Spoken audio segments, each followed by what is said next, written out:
Salut, c'est Linux, on se retrouve sur Rap and Foot, bienvenue à toi, installe-toi, on va faire l'avant-match de Strasbourg-Paris Saint-Germain qui se déroulera demain à 17 h. Pour commencer cette vidéo, je vais vous demander s'il vous plaît un peu plus de soutien, la chaîne est toute nouvelle, si vous pouvez vous abonner, mettre votre petit like, ça fait toujours plaisir pour l'algorithme, et voilà, on y va, let's go. Donc demain 17 h, le match contre Strasbourg, Strasbourg qui est une superbe équipe de Ligue 1, sincèrement, ça joue bien. C'est jeune et ambitieux, surtout. Vous imaginez qu'ils peuvent se qualifier pour cette Ligue des Champions. Donc imaginez une qualification pour eux avec des joueurs de Chelsea prêtés l'année prochaine. Ils peuvent sincèrement commencer à upgrader dans leur projet. C'est un projet jeune, intéressant dans le jeu. Je ne sais pas si vous avez déjà vu des matchs de Strasbourg, mais c'est toujours spectaculaire en tout cas.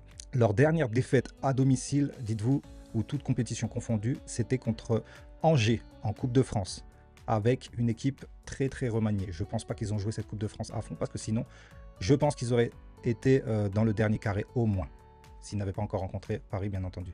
Donc c'est une équipe qui joue, qui a de la confiance. Donc tout ça pour vous dire qu'ils vont jouer ce match à fond, vraiment à fond. De notre côté, on aura une équipe remaniée, mais malgré tout, une équipe compétitive. Après, on n'a pas tellement d'enjeux, si ce n'est continuer cette invincibilité à l'extérieur en Ligue 1. En fait, on n'a que ce levier réellement. Sinon, c'est un match sans enjeu pour nous et un match d'une importance à la course à la Ligue des Champions pour eux. Sincèrement, je ne nous vois pas perdre là-bas, malgré tout, même avec une équipe remaniée.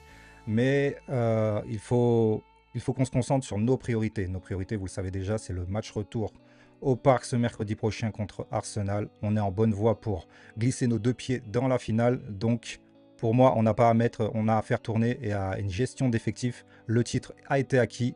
Quand bien même une défaite à Strasbourg, je vous jure que ça ne tiendra pas en compte dans nos têtes. Clairement, on veut des joueurs compétitifs pour mercredi prochain. Le même match qu'ils nous ont fait, on le refait en couleur. Et voilà, tout simplement. Donc ce match n'a qu'une importance pour nous, c'est la continuité de notre invincibilité à l'extérieur. Je ne sais pas ce que ça vaut réellement. Si c'est tout est relatif en fait, toi ça se trouve derrière ton écran, tu vas te conforter sur ça. Moi j'ai l'impression qu'il faut que nos titulaires soient reposés et que nos remplaçants aient de la dynamique pour pourquoi pas pallier à une future prolongation mercredi. On ne sait jamais, si on perd par un but, ça pousse en prolongation avec notre bon bref. Vous m'avez compris. Revenons-en sur le match. Strasbourg, que je vous ai dit, c'est une très belle équipe qui reste sur une victoire contre Saint-Etienne 3-1. Avant ça, ils ont obtenu un nul contre Nice à domicile 2-2.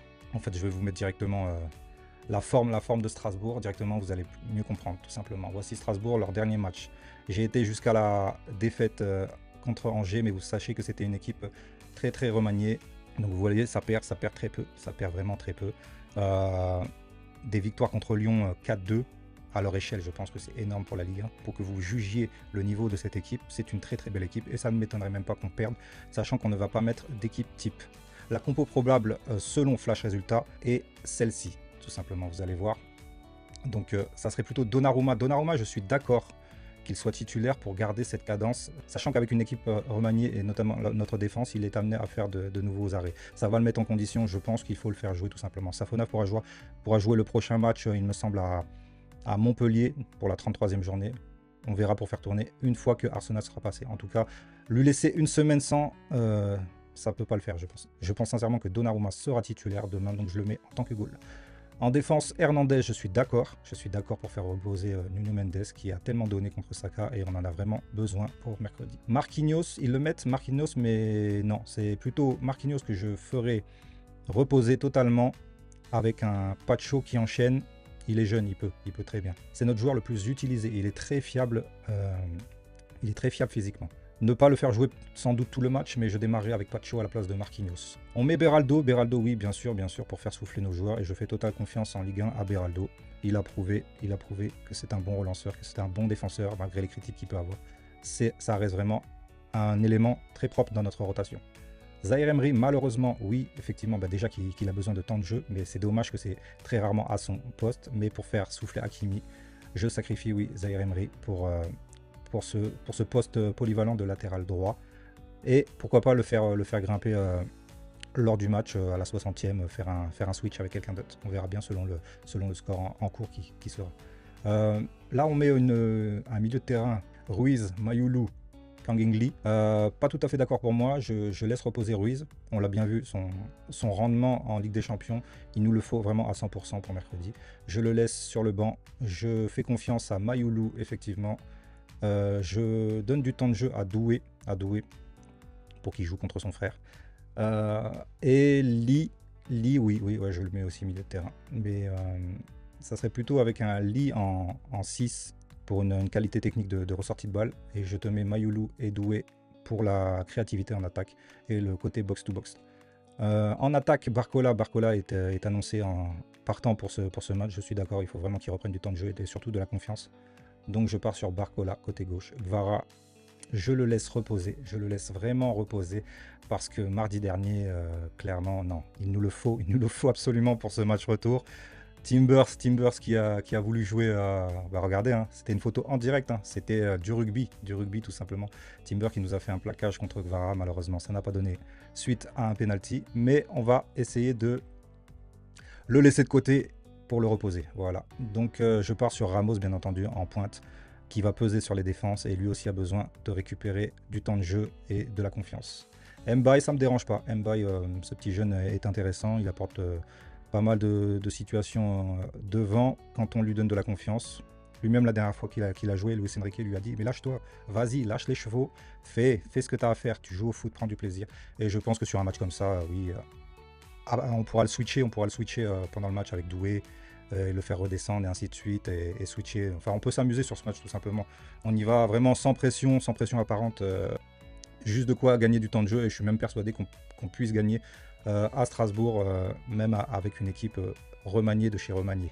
Donc voilà, en tout cas l'important est de donner du temps de jeu à ceux qui en ont peu et de faire reposer nos cadres. Pourquoi pas les faire aussi rentrer, disons à la 70e, 75e, pour un petit quart d'heure dans les jambes, se tester à une très bonne équipe de Ligue 1 comme Strasbourg. Et j'aimerais vraiment en plus les voir, en Ligue des Champions, mais je pense qu'ils accrocheront pas plus que la 4e place. Et vous savez, cette fameuse 4e place, est très très rare que l'équipe française aille jusqu'au bout des barrages. Donc pour moi, je compte pour l'année prochaine en Ligue des Champions que sur les 3 qualifiés directement. Dites-moi en commentaire. Moi, je vois pour ce match, clairement, mon prono, ça sera 2-2. Parce que c'est toujours des matchs assez foufou chez eux. Une très très bonne ambiance, sachez-le. Une très très bonne ambiance en Ligue 1. Et voilà, je vois clairement un 2-2 avec un but de Ramos et de Barcola. Pour la confiance, ça c'est parfait. Mais surtout, au-delà du résultat, s'en sortir avec 0 blessure, je pense que c'est là qu'on peut gagner. Clairement, l'enjeu sportif n'est autre que garder la forme. Donc on va pas détailler 50 000 ans sur cet avant-match. Donc voilà, sachez que Strasbourg PSG demain 17 h. On espère du beau jeu, on espère 0 blessure. Et on espère un PSG en confiance juste après le coup de sifflet final qui soit tourné directement pour mercredi. Parce que c'est ça qui nous motive. On va pas se mentir, la fin de saison, il faut la laisser couler. Sincèrement, si je pouvais même avoir 3 défaites et ma qualif en finale de Ligue des Champions, je signe. Comme Luis Enrique, je pense, on signe pour 3 défaites. Strasbourg, même Montpellier. Et le dernier match, il me semble que c'est Le Havre. Je signe pour 3 défaites en cas de qualif en finale de Ligue des Champions. C'est ça qui nous botte, on va pas se mentir. Donc voilà, voilà, c'était Linux. Vous êtes sur Rap and Foot, n'hésitez pas à me suivre. On se retrouve bien entendu pour débriefer ce match samedi soir, voire dimanche matin. Et je vous souhaite à tous un bon week-end. Ciao, ciao, ciao.